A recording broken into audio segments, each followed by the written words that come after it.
Maka hendaknya kita selalu berusaha berpegang teguh pada Al-Quran dan juga Sunnah, Pak ya.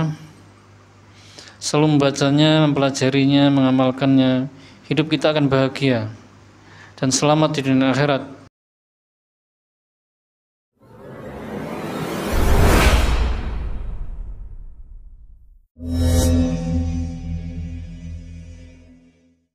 Bismillah. Assalamualaikum warahmatullahi wabarakatuh.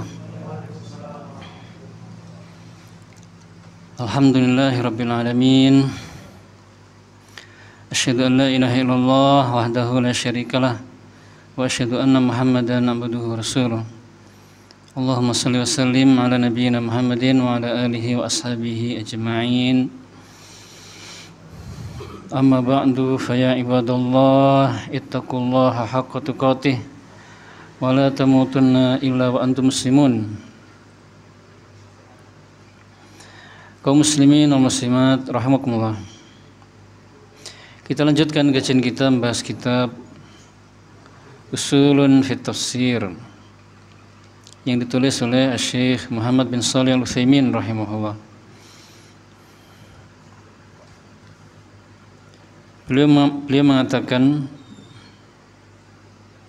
wa qala ta'ala wa nazzalna 'alaikal kitaba tibyanan likulli syai' wa hudan wa rahmah wa busyra lil muslimin. Dan kami menurunkan Alkitab kepadamu Muhammad yang menjelaskan segala sesuatu sebagai petunjuk, rahmat dan kabar gembira untuk orang-orang yang berserah diri.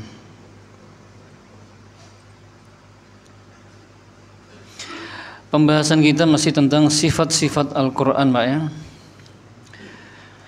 Ayat ini juga menjelaskan tentang sifat-sifat Al-Quran. Sifat-sifat Al-Quran itu sangat banyak sekali. Penulis buku hanya membawakan sebagian dalil-dalilnya. Sedikit mengulangi, Pak ya. Pertemuan lalu telah disebutkan sebagian sifat-sifat Al-Quran, yaitu Al-Azim yang pertama, agung. Al-Quran itu agung. Kemudian Al-Majid, mulia. Kemudian Mubarakun, mubarak, penuh berkah. Kemudian Karim, mulia. Kemudian sifat berikutnya Yahdi lillati hiya aqwam, memberi petunjuk kepada jalan yang lebih lurus.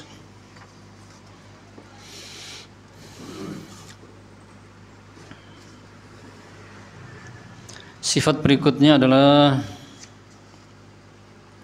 Karim, sama Pak ya dengan yang sebelumnya. Kemudian Mu'assiratun lil qalb, pengaruhnya luar biasa kepada hati. Buktinya Al-Quran diturunkan ke gunung. Gunung itu tunduk dan hancur karena takut kepada Allah dan mengagungkan Al-Quran. Apalagi hati, maka lebih lembut dengan membaca Al-Quran, mempelajarinya, menghayatinya dan mengamalkannya. Hati akan semakin lembut dan tunduk, Pak ya.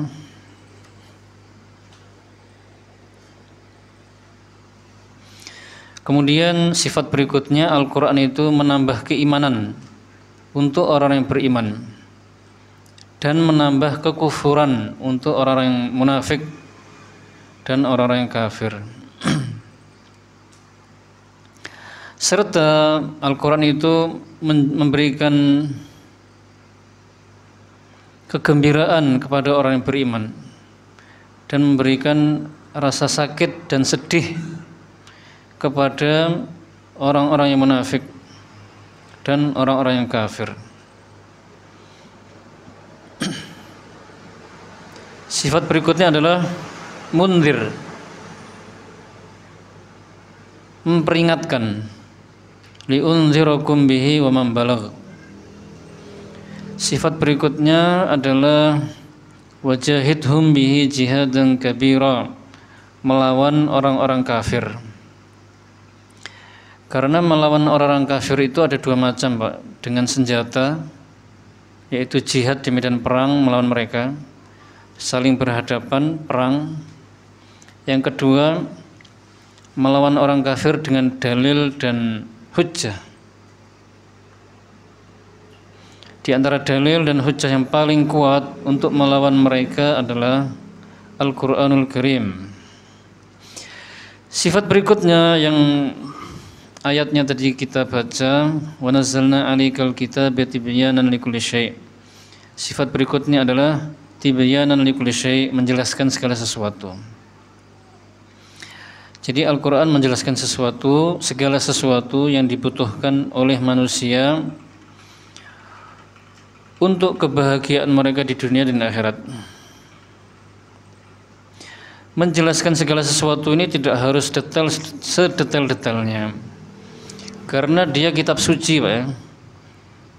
Yang menjelaskan segala sesuatu sampai sedetail-detailnya itu ya Lauhul Mahfuz, ditulis segala sesuatu. Al-Quran juga menjelaskan sesuatu tapi sebagiannya detail, sebagiannya tidak. Sebagiannya hanya global yang merupakan kaidah atau isyarat, sehingga hukum-hukum yang lain atau cabang-cabang yang lain itu masuk ke kaidah ini atau isyarat ini begitu.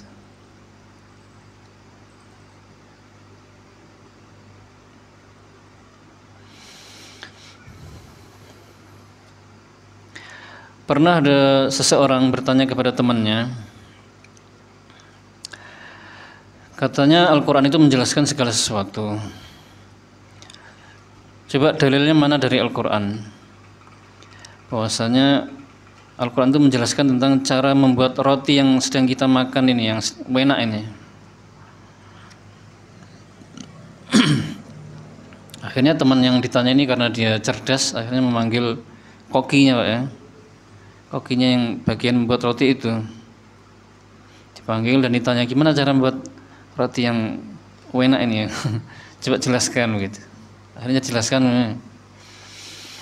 Setelah jelaskan, temannya yang tadi tidak terima. Loh, saya itu tanya kepadamu dalil cara membuat roti ini, katanya Al-Quran menjelaskan. Iya, ini saya bertanya kepada ahlinya, ahli yang membuat roti ini.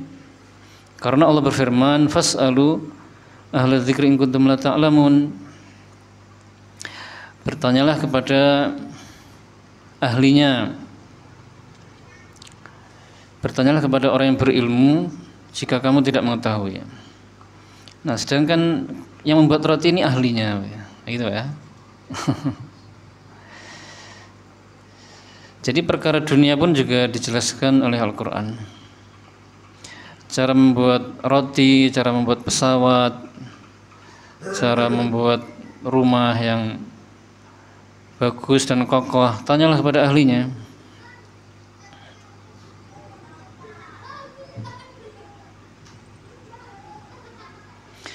Jadi Al-Quran menjelaskan segala sesuatu yang tidak mesti terperinci, ya.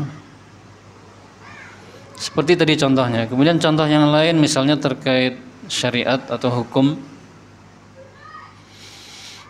tentang hukum haramnya mengkonsumsi narkoba atau merokok. Maka memang Al-Quran tidak menyebutkan rokok, tapi pakai dalil isyarat atau kaidah. Contohnya firman Allah Subhanahu wa taala, wala taqtulu anfusakum. Janganlah kalian membunuh diri kalian. Janganlah kalian membunuh diri kalian sendiri. Dan merokok itu membunuh diri sendiri. Kemudian wala tulqu biaidikum ila tahlukah. Janganlah kalian melemparkan diri kalian kepada kebinasaan. Wa yuhillu lahumut thayyibat wa yuharrimu 'alaihimul khaba'ith. Allah menghalalkan segala yang baik dan mengharamkan segala yang buruk. Nah, berarti segala yang buruk, yang haram, yang tidak dijelaskan pengharamannya secara jelas dan tegas oleh Al-Quran, masuk ke al-khaba'ith ini.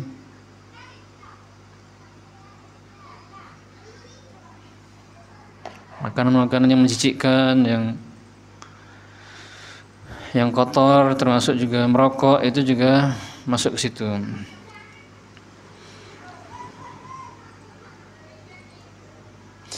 Wa nazzalna 'alaikal kitab, nama lain Al-Qur'an adalah Alkitab. Taurat, Injil juga namanya Alkitab ya, tapi walaupun namanya sama berbeda. Taurat Alkitab, Injil Alkitab, Al-Quran juga Alkitab, tapi Alkitabnya beda.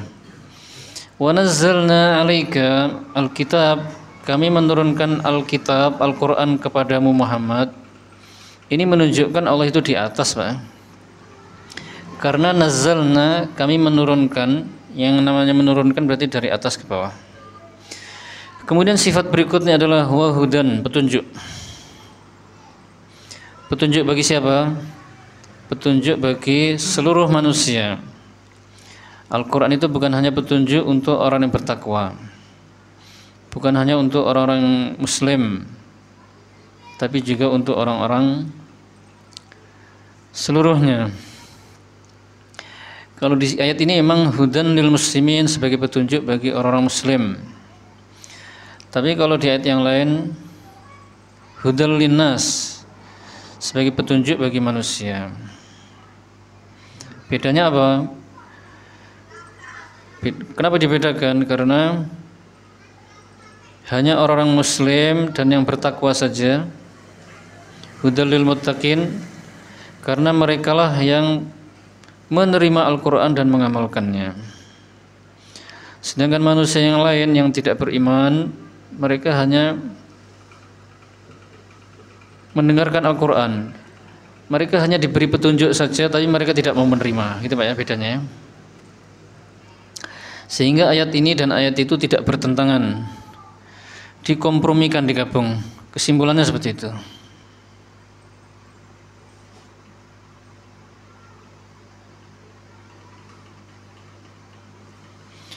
Jadi apabila ada ayat yang sepertinya berbeda, sebenarnya tidak ada yang berbeda atau bertentangan, maka digabungkan.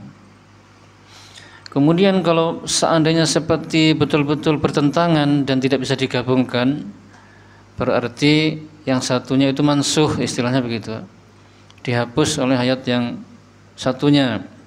Berarti ayat yang satunya ini turun lebih dahulu, sedangkan ayat yang satunya turun akhiran. Nanti ada pembahasannya sendiri, ayat yang pertama turun dan ayat yang terakhir turun.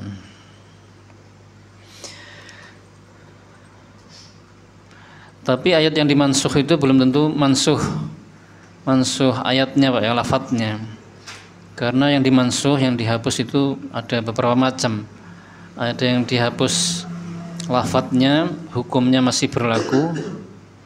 Memang tidak tercantum di mushaf, tapi hukumnya masih berlaku. Dan ada yang dihapus itu dihapus hukumnya saja. Ayatnya ada, tapi hukumnya sudah dihapus. Ayatnya tetap ada dan kita baca, tetap dapat pahala. Dan ada yang dihapus itu dua-duanya, lafadznya dan hukumnya.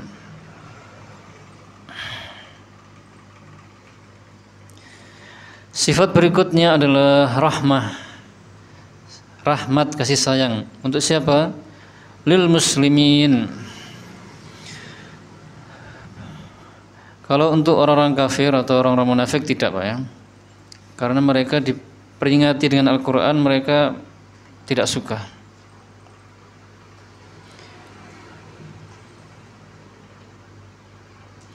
Kemudian yang berikutnya adalah busyra, kabar gembira. Sifat Al-Quran berikutnya adalah kabar gembira bagi siapa? Lil muslimin, bagi orang-orang yang berserah diri. Kalau untuk orang-orang kafir atau apalagi orang-orang munafik, Al-Quran itu bukan busyra, bukan kabar gembira, tapi kabar menyedihkan.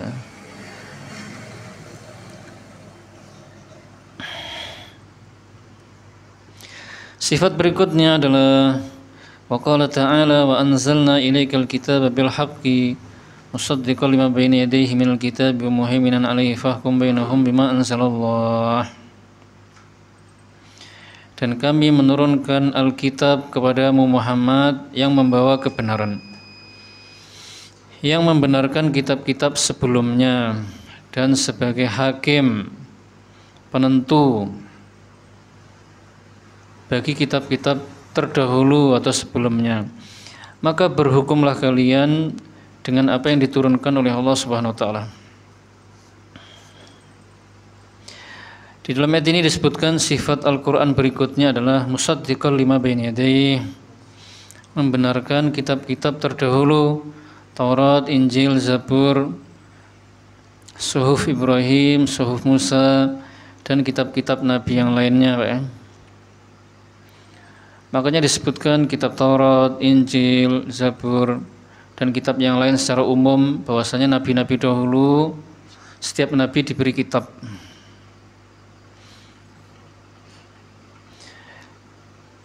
Kemudian isi kitab dahulu yang benar, ya ada ayat yang membenarkan. Kalau ada ayat yang sudah dirubah, seperti Taurat, Injil itu sudah ada yang dirubah, maka Al-Quran juga meluruskan begitu. Kemudian sifat berikutnya adalah muhaiminan ali, menjadi penentu kitab-kitab dahulu.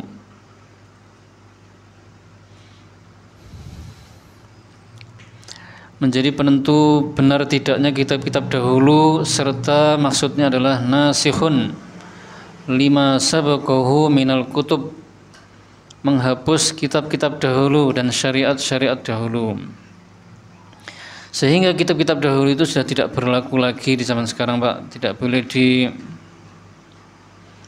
diikuti. Yang wajib diikuti adalah Al-Quran dan As-Sunnah yang sahihah.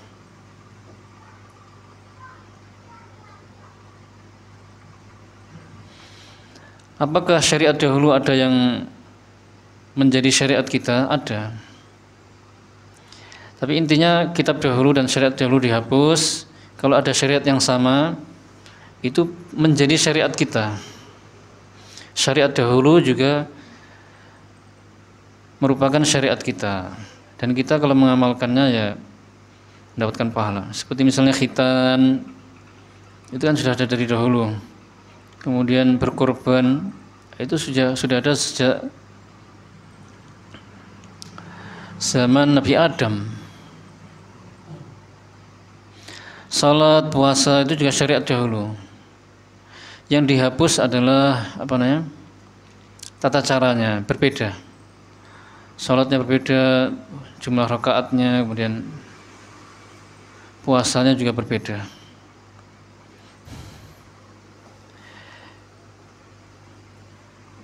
Jadi akidahnya sama persis, tauhidnya sama, syariatnya yang berbeda. Ada beberapa yang sama ada, tapi itu sudah menjadi syariatnya Nabi Muhammad SAW. Fahkum bainahum bima anzalallah, maka dari itu berhukumlah kalian dengan apa yang diturunkan oleh Allah. Yang diturunkan oleh Allah itu apa? Yaitu Al-Quran dan As-Sunnah. Tidak boleh kita berhukum dengan selain hukum keduanya. Maksudnya tidak boleh kita berhukum dengan hukum selain keduanya yang bertentangan dengan keduanya.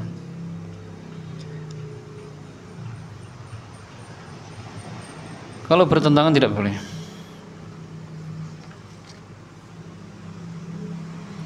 Jadi kita wajib berhukum dengan Al-Quran dan As-Sunnah, dan yang tidak bertentangan dengan Al-Quran dan As-Sunnah. Kan ada hukum-hukum yang tidak bertentangan, Pak ya?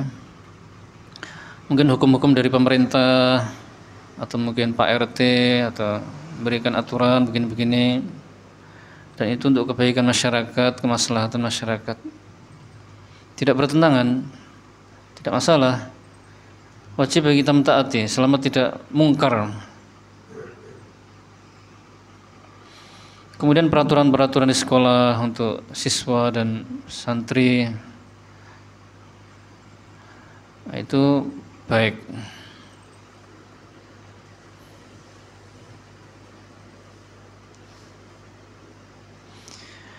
Berikutnya, wal Qur'anul Karim masdarus syariah al-islamiyah allati bu'itsa biha Muhammadun sallallahu alaihi wasallam. ilan nasi kafah. Qala Allah Ta'ala tabarakalladzi nazzala al-furqana 'ala 'abdihi liyakuna lil 'alamin nadhira. Kitabun anzalnahu ilaika litukhrijan nasa minadh dhulumati ilan nur bi'izni rabbihim ila siratil azizil hamid. Allahil ladzi lahu ma fis samawati wa ma fil ard wa wailul lil kafirin min 'adzabin syadid. Wa sunnatun nabiy sallallahu alaihi wasallam masdaru tasyri'in aidan kama qarrarahu al-Qur'an. Qala Allah Ta'ala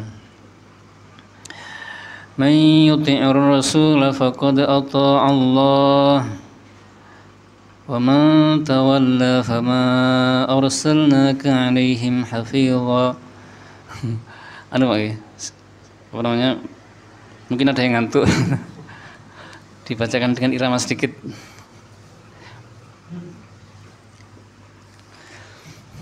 Bacaannya sederhana, tidak mewah. Dalil berikutnya, wa may ya'sillah wa rasulahu faqad dhalla dhalalan mubina. Wa ma atakum rasul fakhudhuhu wa ma nahakum anhu fantahu. Qul in kuntum tuhibbunallaha fattabi'uni yuhibbukumullah wa yaghfir lakum dzunubakum wallahu ghafurur rahim. Sekarang penjelasan tentang sumber syariat Islam. Wal Qur'anul Karim, Al-Qur'anul Karim adalah sumber syariat Islam yang dibawa oleh Nabi Muhammad SAW kepada seluruh manusia. Allah Ta'ala berfirman, Maha Suci Allah yang telah menurunkan Al-Furqan kepada hambanya agar dia menjadi pemberi peringatan kepada seluruh alam. Kitab ini kami menurunkannya kepadamu Muhammad, maksudnya agar engkau mengeluarkan manusia dari kegelapan menuju cahaya dengan izin Rabb mereka kepada jalan yang kepada jalannya Zat yang Maha Perkasa lagi Maha Terpuji. Allah yang segala apa yang di langit miliknya dan segala apa yang di bumi juga miliknya, dan celakalah orang-orang kafir karena diazab dengan siksa yang berat. Dan sunnah Nabi SAW juga merupakan sumber syariat Islam sebagaimana ditetapkan oleh Al-Quran. Allah Ta'ala berfirman, siapa yang mentaati Rasulullah maka sungguh dia telah mentaati Allah.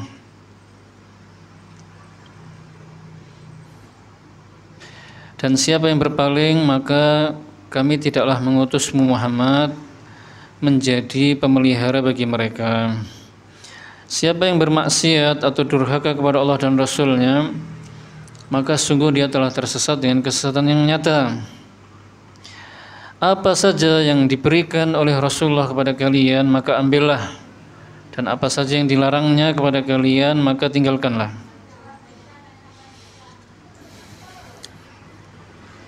Katakanlah, jika kalian benar-benar mencintai Allah maka ikutilah aku.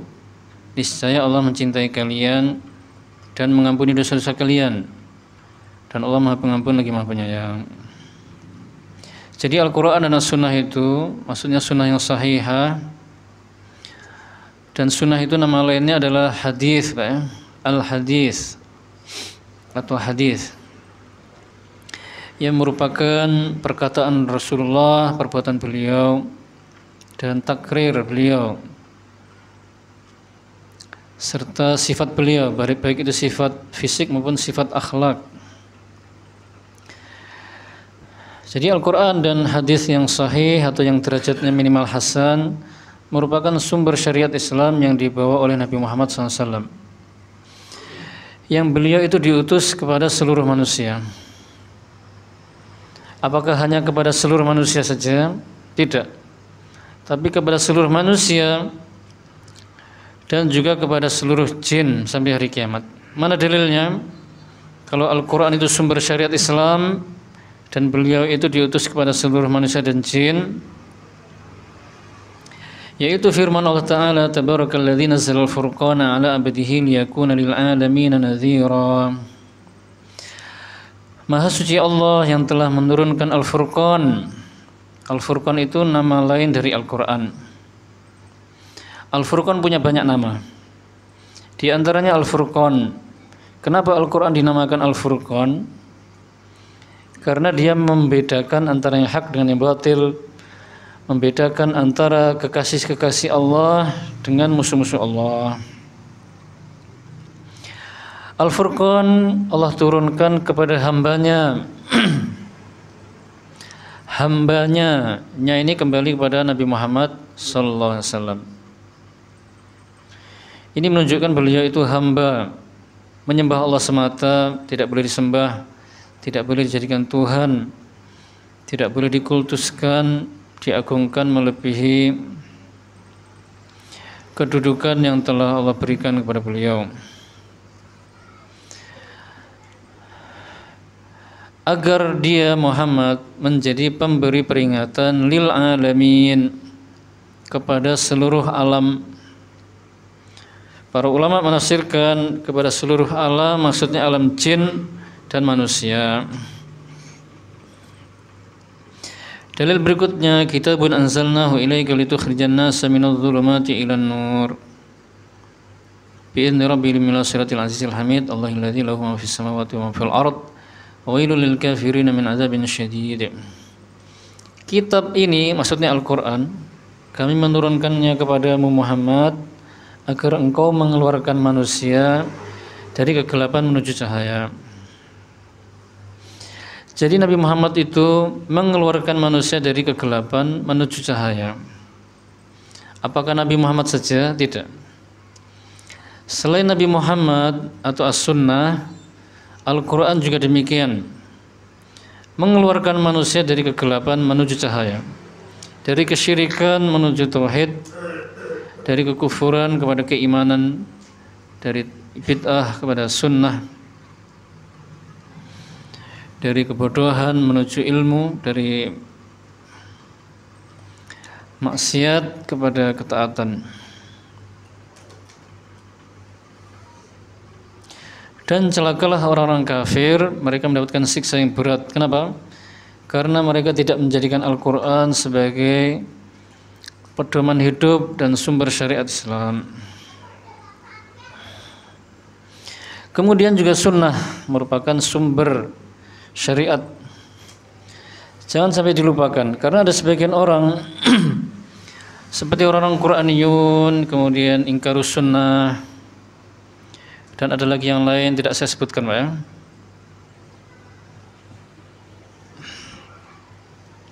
Kalau yang lain ini masalahnya dia menerima sebagian sunnah tapi menolak sebagian yang lain karena derajatnya ahad, Pak. Maunya yang mutawatir saja. Kan aneh. Padahal hadis-hadis sekian banyak itu lebih banyak yang ahadnya. Hadis-hadis yang sahih itu banyak yang derajatnya ahad. Di Sahih Bukhari itu banyak hadis-hadis yang ahad. Jadi seperti Qur'aniyun, ingkarus sunnah, mereka hanya maunya berpegang teguh pada Al-Quran saja, As-Sunnah tidak mau. Maka ini adalah kedustaan yang sangat besar. Karena orang yang berpegang teguh pada Al-Quran yang sebenar-benarnya, dia akan mengamalkan As-Sunnah juga, dia akan berpegang teguh pada Sunnah juga. Karena Al-Quran memerintahkan demikian. Bagaimana mungkin mereka bisa menemukan tata cara sholat, jumlah rakaat sholat, cara haji di dalam Al-Quran saja, Pak ya? Keterangannya ada di As-Sunnah. Dalil bahwasanya As-Sunnah adalah sumber syariat, may yuti'ir rasul faqad ata Allah. Siapa yang taat kepada Rasulullah maka sungguh dia telah taat kepada Allah. Berarti yang tidak taat kepada Rasulullah dia tidak taat kepada Allah. Siapa yang tidak tunduk kepada As-Sunnah berarti dia tidak tunduk kepada Al-Quran. Siapa yang tidak mau mengikuti As-Sunnah berarti dia tidak mengikuti Al-Quran. Wa may ya'sillaha wa rasulahu faqad dhalla dhalalan mubina. Siapa yang durhaka kepada Allah dan Rasulnya, sungguh dia telah tersesat dengan kesesatan yang jauh. Jadi orang yang durhaka kepada Rasulullah, dia tersesat dengan kesesatan yang jauh sekali. Bahkan bisa sampai kepada kekufuran dan kesyirikan. Falyahdharil ladzina yukhalifuna an amrihi an tusibahum fitnah aw yusibahum adzabun alim. Hendaknya orang-orang yang menyelisihi perintah Rasulullah itu takut akan terkena fitnah, cobaan, atau azab yang pedih. Azab yang pedih itu bisa jadi di dunia dan akhirat, bisa jadi di akhirat saja.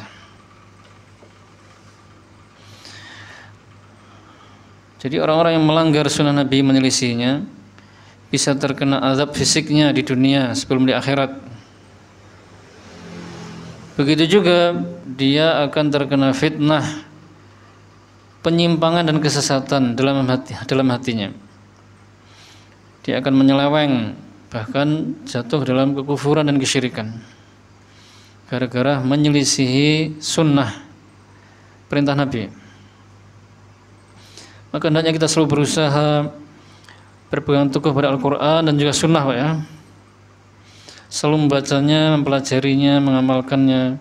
Hidup kita akan bahagia dan selamat di dunia akhirat. Kita akan semakin bahagia dengan selalu mengamalkan Al-Quran dan sunnah.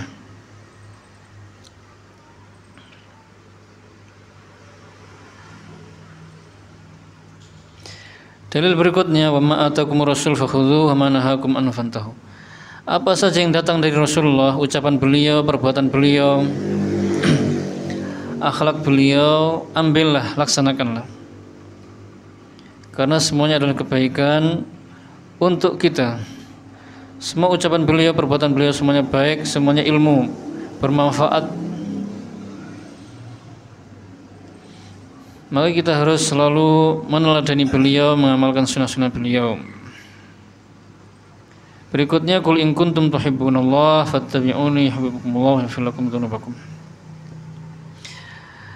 Katakanlah Muhammad, jika kalian benar-benar mencintai Allah, maka ikutilah aku. Ikutilah Rasulullah, ikutilah sunnah. Niscaya Allah mencintai kalian dan mengampuni dosa kalian. Ayat ini dikatakan oleh para ulama dengan ayatul mihnah, ayat ujian. Bagi siapa? Bagi orang-orang yang mengaku mencintai Allah. Banyak orang yang mengatakan kami mencintai Allah, aku mencintai Allah, aku mencintai Rasulullah. Tapi tolak ukur cinta kepada Allah dan Rasulnya itu bukan dengan ucapan. Tolak ukurnya adalah dengan mengikuti sunnah beliau. Jika mereka mengikuti sunnah beliau, berarti mereka benar-benar mencintai Allah. Dan manfaatnya mereka akan dicintai oleh Allah dan diampuni dosa-dosa mereka. Dan jika seseorang itu tidak mengikuti sunnah Rasulullah SAW, berarti mereka tidak mencintai Allah Subhanahu Wa Taala dan juga tidak mencintai Rasulullah SAW. Berikutnya kaum muslimin, nuzulul Quran, turunnya Al-Quran. Pembahasan tentang turunnya Al-Quran ini di sini membahas tentang tiga hal. Yang pertama, Al-Quran diturunkan kapan? Yang kedua, Al-Quran diturunkan kepada Nabi Muhammad itu ketika beliau umur berapa? Dan yang ketiga, yang menyampaikan Al-Quran, maksudnya perantaranya itu siapa? Nazal al-Quran wa awwala ma nazala ala rasuli sallallahu alaihi wasallam fi lailatul qadr fi Ramadan. Qala Allah Ta'ala, inna anzalnahu fi lailatul qadr. Inna anzalnahu fi lailatin mubarakah. Inna kunna munzirin fiha yufraqu kullu amrin hakim. Syahrul Ramadan alladzi unzila fihi al-Quran hudan lin-nasi wa bayyinatin minal huda wal furqan. Al-Quran pertama kali turun kepada Rasulullah SAW itu pada malam Lailatul Qadar di bulan Ramadan. Allah Ta'ala berfirman, sesungguhnya kami menurunkannya, maksudnya Al-Quran, pada malam kemuliaan. Sesungguhnya kami menurunkannya pada malam yang diberkahi. Sesungguhnya kamilah yang memberi peringatan, dan di malam itu segala sesuatu dan perkara dijelaskan dengan hikmah. Bulan Ramadan adalah bulan yang di dalamnya diturunkan Al-Quran sebagai petunjuk bagi manusia dan penjelasan-penjelasan mengenai petunjuk tersebut, dan sebagai Al-Furqan, pembeda antara yang hak dan yang batil. Di sini dijelaskan bahwasanya Al-Quran pertama kali diturunkan oleh Allah kepada beliau Rasulullah itu di malam Lailatul Qadar. Lailatul Qadar itu artinya malam kemuliaan. Dan malam Lailatul Qadar tentu di bulan Ramadan. Dalilnya inna anzalnahu fi lailatul qadar. Sesungguhnya kami menurunkannya Al-Qur'an pada malam Lailatul Qadar. Inna anzalnahu fi lailatin mubarakah. Sesungguhnya kami menurunkannya pada malam yang diberkahi. Malam yang diberkahi ini kata para ulama adalah Lailatul Qadar.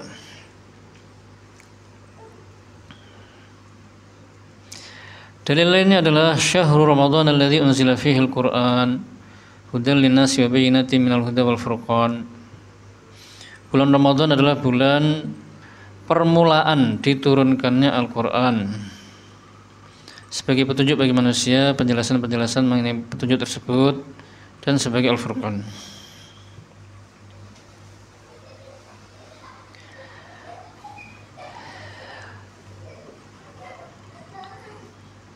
Al-Quran itu kan diturunkan kepada beliau secara berangsur-angsur, Pak. Tidak langsung 30 juz, tapi diturunkan sedikit demi sedikit berangsur-angsur selama 23 tahun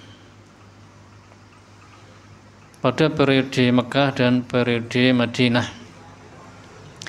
Dan ayat Al-Quran yang pertama kali turun adalah surah Al-Alaq ayat 1 sampai 5. Iqra bismi rabbikal ladzi khalaq.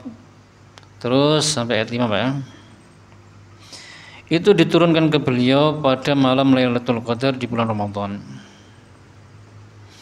Dan Ibnu Abbas mengatakan bahwasanya Al-Quran itu diturunkan di bulan Ramadan satu paket sekaligus 30 juz di Baitul Izzah namanya, Pak, di langit dunia. Baitul Izzah itu di langit dunia. Jadi Al-Quran 30 juz diambil dari Lauhul Mahfud, diturunkan ke Baitul Izzah, ke langit dunia, itu di bulan Ramadan di malam Lailatul Qadar. Kemudian diturunkan ke Nabi ayat pertama sampai ayat 5 tadi, itu juga di bulan Ramadan di malam Lailatul Qadar. Urutannya begitu, Pak ya.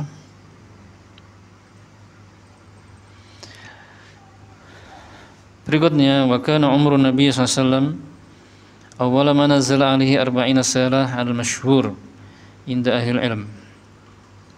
Wa qad ruwiya an Ibnu Abbas radhiyallahu anhuma wa Atha wa Sa'id bin al-Musayyib wa ghairihim. Wa hadhihi as-sinnu hiya allati yakunu biha bulugh rushd wa kamalul aql wa tamamul idrak. Adalah umur Nabi ketika pertama kali beliau diturunkan Al-Quran kepada beliau. Umur beliau adalah 40 tahun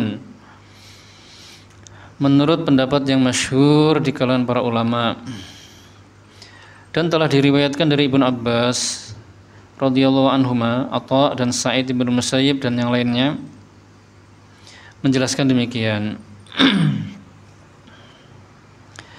Dan pada umur ini 40 tahun maksudnya, Pak, merupakan usia atau umur kematangan yang telah mencapai kedewasaan, kesempurnaan akal dan kesempurnaan pengetahuan. Jadi beliau mendapatkan wahyu pertama kali, wahyu Al-Quran, Pak ya, bukan wahyu yang sebelum Al-Quran. Karena beliau sebelum mendapatkan wahyu surah Al-Alaq ayat 1-5, beliau selama 6 bulan sebelum itu sudah mendapatkan wahyu. Tapi bukan wahyu Al-Quran, wahyunya berupa mimpi.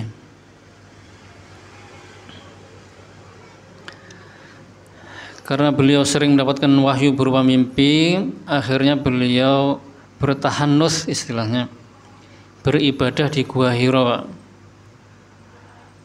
Pak. Kalau zaman sekarang tuh mungkin merenung dan bertapa itu. Semedi, betul, bersemedi. Lalu turun surah ayat 1 sampai 5 surah Al-Alaq tadi. Setelah itu beliau tidak bertahanus lagi di Gua Hira, Pak. Jadi sudah tidak berlaku itu. Maka kalau zaman sekarang ada yang di gua bertapa merenung, apalagi sampai tidak sholat, ini bid'ah ya. Sebagian orang sufi seperti itu, aneh.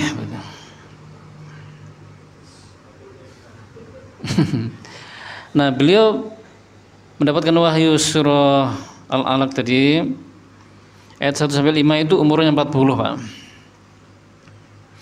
Kenapa kok Allah menjadikan beliau sebagai nabi dan rasul itu umur 40? Nabi dulu, Pak ya. Kemudian putus wahyu beberapa waktu. Kemudian turun surah Al-Muddathir ayat 1 sampai 5. Baru beliau menjadi seorang rasul. Tetap itu masih umur 40 gitu. Tetap umur 40. Karena umur 40 itu adalah umur kematangan yang telah mencapai kedewasaan, Pak. Kebapaan, menjadi pendidik yang terbaik itu yang umur 40. Umur 40 itu akalnya sempurna, pengetahuannya juga sempurna, tidak tergesa-gesa gitu ya. Mampu mengontrol emosi, tidak seperti anak muda yang kurang bisa mengontrol emosi dan tergesa-gesa. Kalau bapak-bapak umur 40 itu tidak tergesa-gesa, kecuali tergesa-gesa satu saja, tergesa-gesa untuk menikah lagi. Karena katanya umur 40 tahun itu puber kedua, ingin menikah lagi, bagi laki-laki maksudnya, bukan untuk wanita.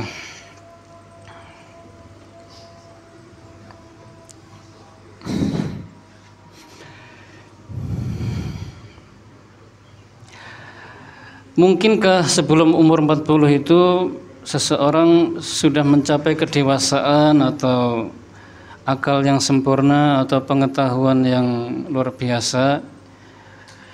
Mungkin saja, tapi bukan sampai sebagus umur 40. Ya mungkin kita menemukan ada orang umur 30 ternyata lebih dewasa, kemudian pengetahuannya juga Masya Allah. Tetapi ketika dia sudah sampai ke umur 40, itu berarti lebih matang lagi maksudnya. Paling bagusnya umur 40.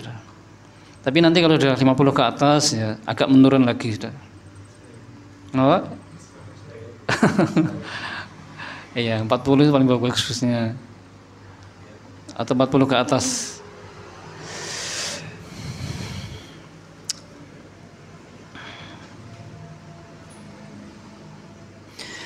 Satu paragraf lagi, sedikit lagi. Walladzi nazzala bil Qur'an minallahi ta'ala ila Nabi sallallahu alaihi wasallam Jibril. Sebenarnya agak nanggung, Pak ya. Ahadul malaikatil muqarrabin al-kiram qala Allah ta'ala in al-Qur'an wa innahu latanzilu rabbil alamin nazala bihi ruhul amin ala qalbika litakuna minal munzirin bilisanin arabiyyin mubin. Yang menyampaikan Al-Qur'an dari Allah kepada Nabi Muhammad SAW adalah Jibril. Beliau adalah salah satu malaikat yang dekat kepada Allah dan mulia. Bahkan beliau itu paling mulia. Mana dalilnya? Wa innahu latanzilu rabbil alamin. Sesungguhnya dia Al-Quran benar-benar diturunkan oleh Rabb semesta alam. Nah, kalimat ini dikuatkan dengan dua penguat, inna dan lam. Ini menunjukkan Al-Quran benar-benar dari Allah, tidak dari yang lain. Kemudian tanzil diturunkan, menunjukkan kalau Allah itu di atas. Rabbil alamin, setelah Rabb diidhofahkan atau disandarkan kepada al-alamin, alam. menunjukkan Al-Quran itu untuk seluruh manusia dan jin. Nazala bihi ruhul amin, yang disampaikan oleh ruhul amin. Ruhul amin itu adalah malaikat Jibril. Sifatnya adalah al-amin, amanah, terpercaya. Ala qalbika litakuna minal munzirin, kepada hatimu Muhammad agar engkau memberi peringatan. Bilisanin arabiyyin mubin, dengan bahasa Arab yang jelas. Jadi Al-Quran dengan bahasa Arab. Saya ulangi lagi Pak ya, kenapa dengan bahasa Arab? Karena bahasa Arab adalah bahasa yang paling bagus, paling lengkap, paling fasih, paling luas kosakatanya, dan paling luas maknanya, dan paling menyentuh hati. Serta bahasa Arab itu bahasa yang bisa dipahami oleh siapa saja, oleh orang Indonesia, oleh orang Cina, orang Thailand. Berbeda dengan bahasa Jawa atau mungkin bahasa Indonesia, sulit dipahami oleh semua manusia, apalagi dikuasai. Kalau ada yang bisa, ada. Seperti orang Afrika di daerah mana itu?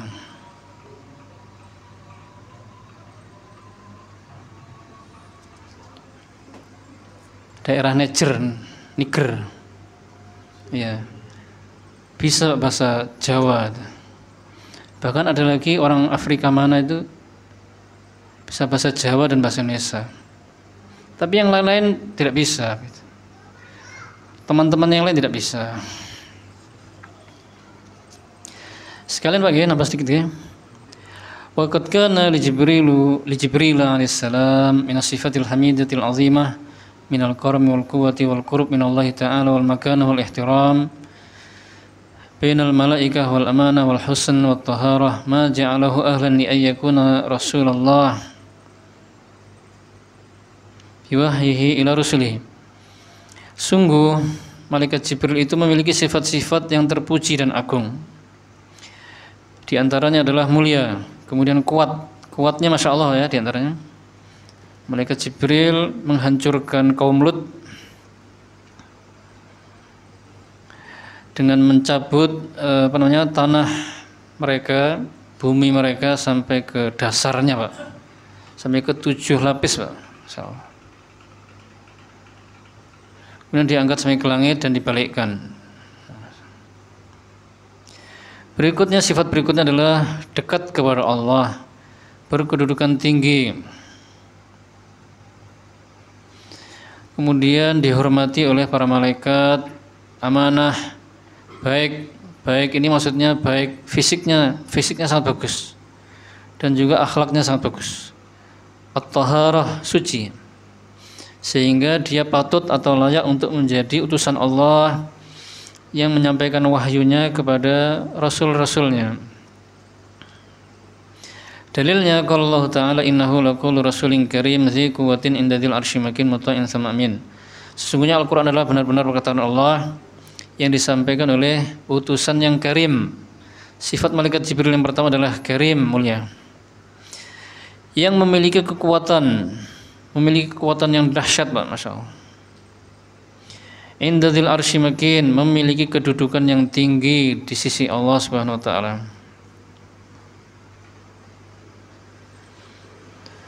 Muta'in sama amin, yang ditaati oleh para malaikat dan dipercaya amanah.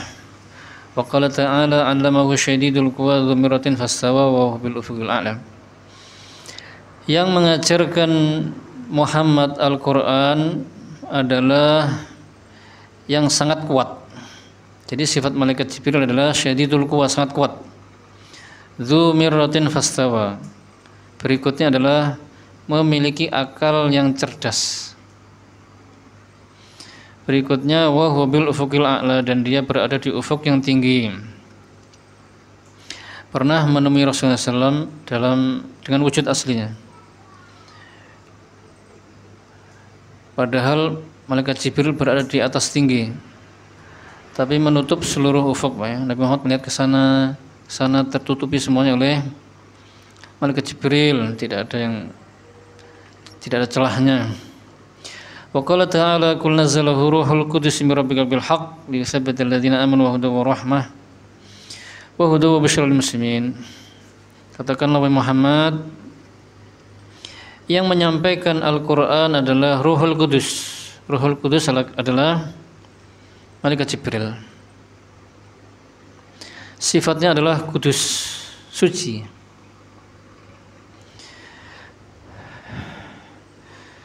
Dari Rabbmu dengan membawa kebenaran untuk meneguhkan orang yang beriman sebagai petunjuk kabar gembira untuk orang-orang muslim. Waqad bayyana Ta'ala lana awsafa Jibril alladzi nazala bil Qur'an min indihi wa tadullu ala izamil Qur'an ma inayatihi ta'ala bihi fa innahu la yursalu man kana 'aziman illa bil umuril 'azimah. Allah Subhanahu wa taala telah menjelaskan kepada kita sifat-sifat malaikat Jibril, yang mana beliau adalah yang menyampaikan Al-Quran dari sisi Allah, dan ini menunjukkan akan agungnya Al-Quran dan penjagaan Al-Quran kepadanya. Karena apa? Karena tidaklah mungkin malaikat yang agung diutus kecuali membawa perkara-perkara yang agung. Jadi malaikat Jibril diutus menyampaikan Al-Quran, itu menunjukkan agungnya Al-Quran dan penjagaan Allah terhadap Al-Quran, serta menunjukkan kemuliaan malaikat Jibril. Karena Allah tidak mungkin mengutus malaikat yang mulia kecuali membawa sesuatu yang mulia juga. Contohnya Pak Prabowo misalnya, nyuruh salah satu menterinya yang kedudukannya tinggi, Pak Menteri, jenengan nanti tolong pergi ke minimarket nggih, belikan saya sabun dan permen. Nah, itu tidak mungkin seperti itu, ya. Dan juga tidak mungkin Pak Prabowo misalnya nyuruh pembantunya yang bagian bersih-bersih sampah, Pak, nanti jenengan pergi ke negara ini, temui presiden. Tidak mungkin. Jadi yang diutus untuk menemui presiden ya tentu orang yang menurut Pak Prabowo yang mampu, Pak, yang mampu, yang amanah dan yang agung lah. Nah, jadi disesuaikan. Baik muslimin wal muslimat, kajian spesial mudah-mudahan bermanfaat. Akhirul kalam, alhamdulillahirabbil alamin. Wassalamualaikum warahmatullahi wabarakatuh.